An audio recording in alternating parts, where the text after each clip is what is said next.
You're you're very good Oh, no. at what you do. Yeah, well, I couldn't do what you do. we haven't figured out what I do yet, but Whatever good it is, I'm you're good good at it. The untold story of Blazing Saddles, the film Hollywood tried to stop. Dare to break rules. In 1974, a comedy film challenged all the limits of what Hollywood allowed to show on screens. Nearly 50 years later, its behind-the-scenes stories are as extraordinary as the scenes that shocked America. This is the untold story of Blazing Saddles, a film that came within 24 hours of being completely cancelled, a script that executives tried to destroy, and the quiet man who saved everything without anyone noticing.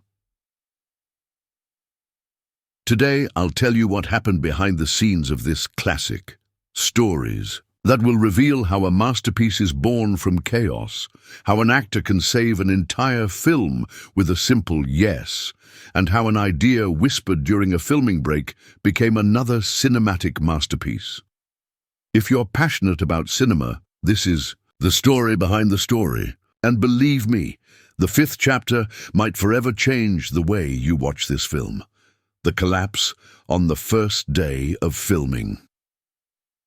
When Mel Brooks began filming Blazing Saddles, the role of the legendary Waco Kid had been given to Gig Young, a veteran, Hollywood actor and Oscar winner.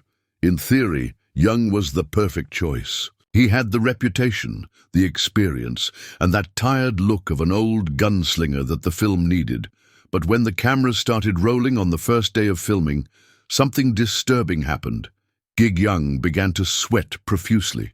His hands were shaking. His lines came out broken. At first, the crew thought he was simply interpreting the character, an alcoholic gunslinger. But the truth soon came to light. Young was suffering from severe alcohol withdrawal. Mid-morning, Young collapsed. The cameras were immediately turned off. The set went into panic mode. The film that had barely begun was already on the verge of collapse. There was no time for auditions or to negotiate a new contract. Director Mel Brooks had only one option: call the person he trusted, Gene Wilder.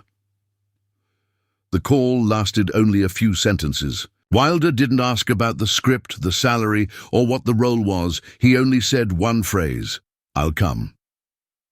Less than 24 hours later, Wilder was on the filming location. No rehearsals, no preparation. And then, something extraordinary happened. The silent transformation. Wilder immediately transformed into the role of Waco Kid, as if he had known this character for a long time. But he had a very different vision for the role. After agreeing to join Blazing Saddles, Gene Wilder set a single condition: Waco Kid would not make the audience laugh. In a chaotic and illogical film, Wilder chose the opposite path. He decided to transform Waco Kid into a silent, sad shadow. While the film had a frenetic humor setting, director Mel Brooks called this character the backbone of the entire film. While Hedley Lamar and other characters pushed the absurd to the extreme, Wilder was like the ghost of the Old West, tired and speaking lines as dry and cold as ice. For example, when lazily lying on the prison cell bed, Waco Kid introduced himself in a monotone voice, half awake and half dazed. Instead of turning this into a cheap joke, Wilder transformed this moment into an almost tragic scene, making the audience laugh in an unsettling way. This wasn't just a random choice, but a masterful strategy. Wilder clearly understood that in comedy, contrast is the ultimate weapon. To make jokes sharp, you need pauses. To make madness reach its peak, you need a calm eye in the center of the storm. And Waco Kid was that eye of the storm. In reality, it was an extremely risky decision. In other films, such a somber role would usually be swallowed up by louder characters, but Wilder was a master. He calculated every expression and even counted the seconds. And the result? No one could have expected that a serious character would become the funniest highlight. It was at this moment that Wilder turned the situation around. saving the film from the risk of becoming a meaningless mess. The mysteries behind the character. Waco Kid wasn't just a humorous character. He was a legend who once never missed a shot, but now was destroyed by alcohol, exhaustion, and weariness with the world. Behind the drooping eyes, behind the smile, and the seemingly careless lines, was a soul that had collapsed, a heart shattered by loneliness. While other characters ran toward satire, Gene Wilder chose a completely different path. He transformed the tremor in the hands, the heavy sigh, and the lifeless eyes of Waco Kid into deep scars of psychological trauma after a life of violence and loss. When he said he was once the fastest gun in the West, his voice carried no pride. On the contrary, it sounded like a painful confession about an unforgettable past. Why did Wilder create such a character? He understood that the most humorous characters are often the ones who suffer the most. Waco Kid's pain never exploded, but burned throughout the entire film. The question about the character's past had no clear answers. But Wilder planted these doubts in the audience's mind like a ghost, making viewers wonder what made a legendary gunslinger become so degraded. This was an extremely bold acting approach because in the 1970s, comedy often celebrated volume and exaggeration. However, Wilder proved that silence and melancholy can also create laughter and touch the audience's heart in a completely different way. This was Wilder's acting philosophy. No grimaces, no exaggerations, no begging for laughs. He believed the audience was intelligent enough to find humor in the raw truth of the character, and the result was that in an illogical film, Waco Kid remained forever the greatest tragedy. A trembling hand, a tired look, and a painful mystery. It would never be answered. On the brink of collapse, studio pressure. Although Blazing Saddles was a crazy comedy, behind the scenes was tense to the extreme. Warner Brothers continuously put pressure, asking director Mel Brooks to cut lines. Considered too sensitive and threatening to stop production, the script became the target of strict censorship. Scenes involving racial discrimination or political satire became the focus of fierce controversies, pushing the film into a precarious situation. The Blazing Saddles crew had to face filming days that lasted 12 to 14 hours, in addition to the pressure of reshooting many times because of director Mel Brooks' perfectionism. Every time Brooks changed his mind, the entire set needed to adjust, from lighting and camera to costumes, pushing the tension to the limit. In the midst of chaos, Gene Wilder silently became the one who maintained the rhythm. While Brooks directed with explosive energy and much spontaneity, Wilder acted in a completely opposite manner. He rarely raised his voice or drew attention, but whenever he appeared, the set seemed to have found an anchor. During prolonged takes, Wilder silently helped younger actors. He showed how to pause, how to emphasize each line so that every joke hit its target. He performed small and delicate actions, a nod of the head, a gentle reminder, or an encouraging look. These seemingly trivial things significantly changed the pace of the scenes. According to crew members, Wilder was like an underground emotional director. He silently prevented the film from becoming a mess. Without Gene Wilder, Blazing Saddles might not have become one of the greatest comedies of all time. And then, when everyone was still struggling with studio pressure, Wilder had an unexpected idea. During a break, he pulled Mel Brooks to a corner and whispered, "I lived live. Did you hear me? Give me my creativity." That was the starting point of Young Frankenstein, another cinematic masterpiece that would emerge later. But to create these masterpieces, Wilder didn't just need an idea, but also a perfect team. However, when everything seemed ready, an unexpected incident occurred that brought the entire project to the brink of collapse just before filming began. Chapter 5. the man who never appeared on screen. Before Blazing Saddles exploded in theaters, Richard Pryor's name was already tied to the project. Pryor was the original choice for the role of Sheriff Bart. Director Mel Brooks knew well that Pryor's raw humor and boldness could transform this character into a legend. But Hollywood didn't always prioritize talent. While Pryor devoted himself to the script with sharp commentary on race and power, the executives at Warner Brothers began to worry. Fearing scandals and knowing that Richard Pryor was struggling with drugs, they made a cold decision. Sources revealed that Pryor had lost control while high. Once, he appeared in an incoherent state, making the studio even more concerned about giving him the lead role. After Pryor was not chosen, Cleveland Little officially took on the role of Sheriff Bart. Although Little delivered a charming performance, many couldn't avoid the feeling that something was missing. That if Pryor had been there, the role could have reached legendary status. However, the truth was more complicated. Mel Brooks later revealed that he himself had abandoned the idea of using Pryor, and the studio just used the insurance reason to formalize that decision. Michael Schultz, a longtime collaborator with Pryor, also shared a strongly critical view.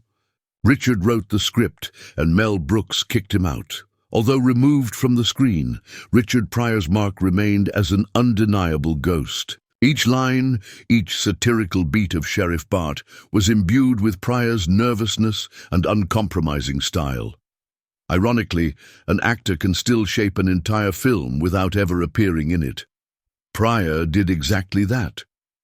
Blazing Saddles was a masterpiece, but its perfect version, where Wilder and Pryor together would create the madness, would forever be Hollywood's greatest regret. But the problems didn't stop there. The Blazing Saddles set found another problem, coming from the crew itself, forcing the director to invent a bizarre method to make the actors keep working. Chapter 6. The Handkerchiefs That Saved the Film Gene.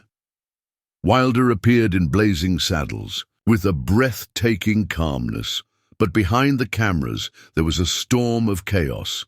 Many of his brilliant moments were almost cut, not because he acted poorly, but because the entire crew laughed so much that they couldn't continue filming. With unexpected, stylish lines that seemed light but hit everyone's humor pressure point, Wilder caused scenes to break repeatedly. The laughter was so loud that director Mel Brooks had to run outside so that the sound wouldn't reach the final recording. To prevent these laughs from constantly interrupting filming, Brooks used an unusual tactic. He distributed white handkerchiefs to the entire crew. Anyone who wanted to laugh would stuff the handkerchief in their mouth. If many white handkerchiefs were in use at the same time, it was a sign that the scene was working very well. This secret quality control system became Brooks's most effective tool for controlling laughter on set. One of the most memorable moments was when Waco Kid encouraged Bart. "You have to remember that they're just simple farmers, people of the land, the common clay of the New West. You know, morons." This wasn't a planned line, but an unexpected comedic move by Wilder. It made Cleveland Little and the entire crew unable to stop laughing. The slightly off timing, unexpected yet completely genuine, gave Blazing Saddles a unique warmth.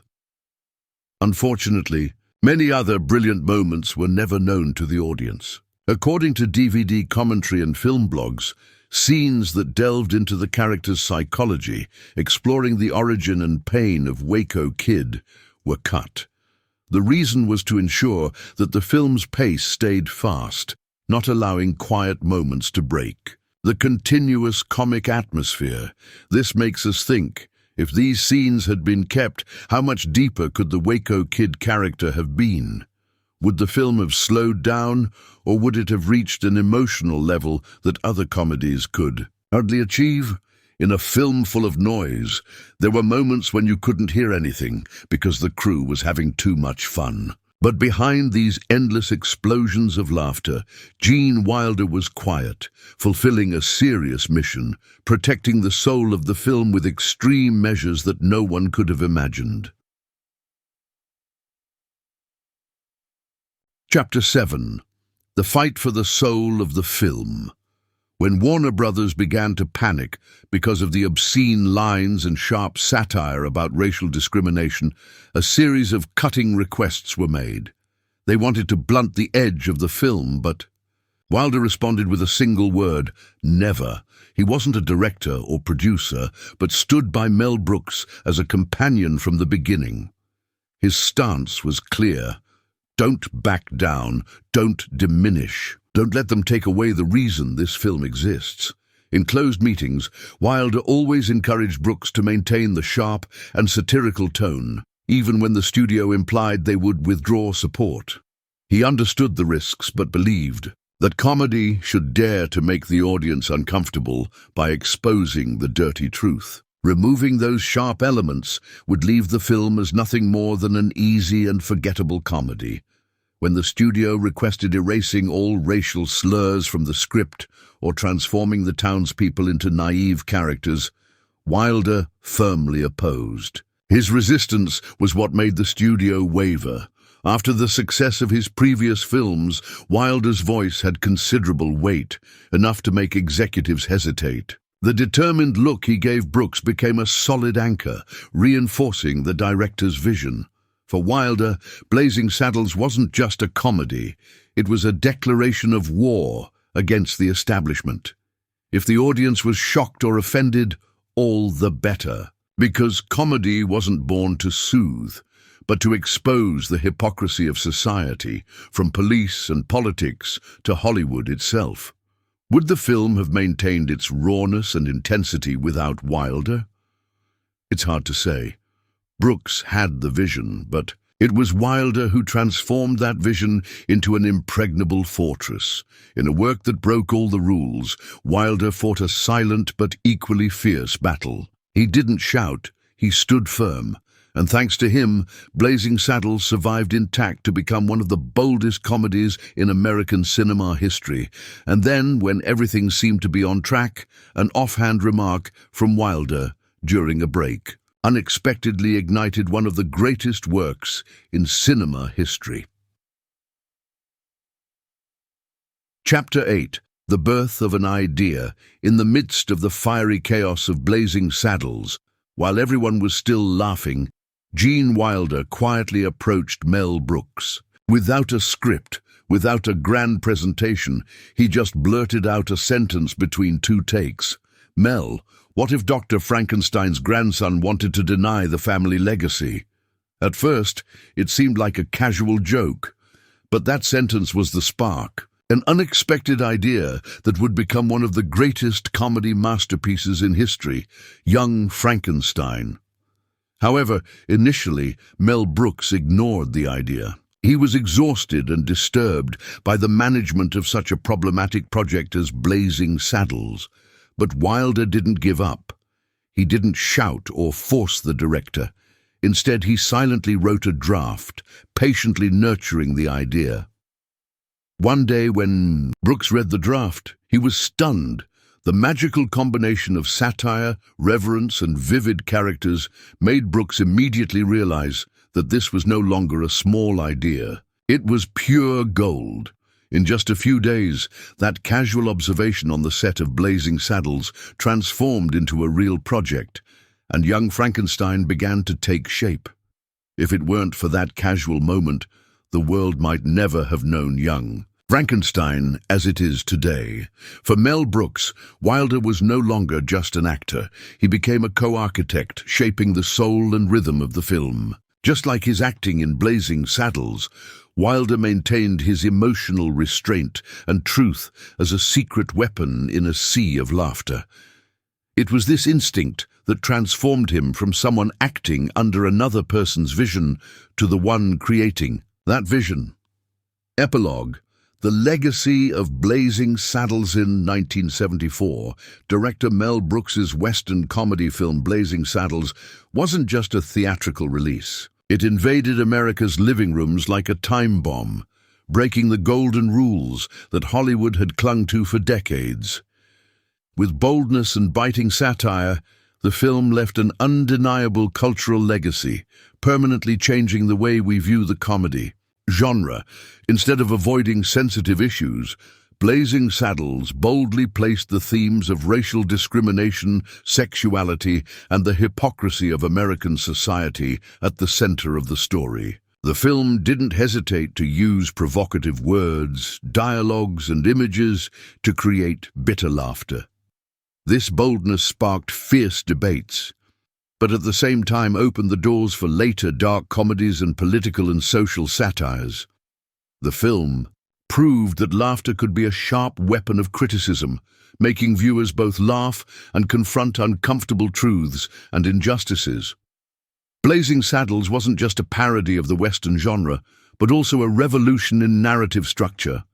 Mel Brooks broke the fourth wall, mixed historical periods, and abruptly pulled the audience out of the cinematic illusion. One of the most memorable moments is when the characters suddenly rush out of the Western film set, run into a theater, and continue their fight there. This unique style became an endless source of inspiration for many later filmmakers, such as the Zucker-Abrahams-Zucker trio with the film Airplane, or famous animated series like The Simpsons and Family Guy, which borrowed and developed this unconventional narrative approach. Before Blazing Saddles was released, Hollywood often viewed comedy as light entertainment. The film completely changed that notion, transforming laughter into a powerful tool for criticizing and questioning. This was an important turning point, influencing later socially satirical works such as Saturday Night Live or The Daily Show. It's impossible not to mention the excellent performances that contributed to the film's legacy. Gene Wilder, in the role of the alcoholic gunslinger Waco Kid, delivered one of the most acclaimed comic performances of all time, impressive for its subtlety and difference from the usual loud style. Mel Brooks also reinforced his reputation as a master of parody and satire, someone who could combine the absurd with intelligence to create lasting classics. To this day, Blazing Saddles remains a controversial work. Is it a masterpiece of brilliant satire or just a product of its time with different moral boundaries? From any perspective, Blazing Saddles remains an indispensable reference whenever people talk about creative freedom and the limits of laughter. The film's legacy isn't just in awards or rankings, but in its bold challenge to the status quo, opening a new era for comedy and leaving a strong mark on popular culture. Have you ever wondered what's really hidden behind the dazzling lights of movies? Share your thoughts in the comments and don't forget to subscribe along with the bell to not miss the next stories. Stories that might make you exclaim, "Seriously?" And if you skip this video, well, I wouldn't dare guess what you might miss next time.